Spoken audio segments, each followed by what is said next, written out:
So hello guys and welcome back to the channel. Today I'm going to show you how to edit comments in Microsoft Planner. So the first thing you want to do is open up your Microsoft Planner. On the left you will see my day, my tasks, my plans, my portfolios. You can even see a new plan. You can see a layout similar to this one.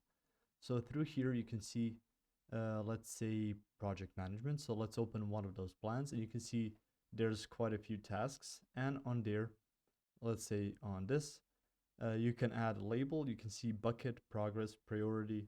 You can see checklist. And you can see here the option to add notes or type a description. So you can even check off show on card.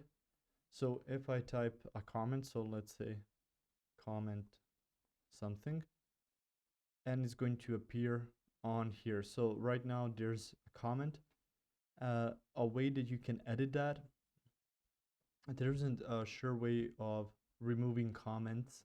The only thing you can do is open up these notes, delete them, and then add a new one or a different one. And you can even say, I deleted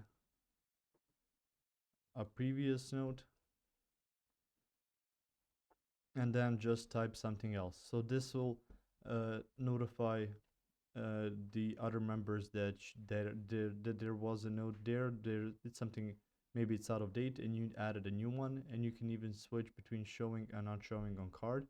But I suggest you click on this since it's going to be easier for other people to see and understand what's the deal with that task.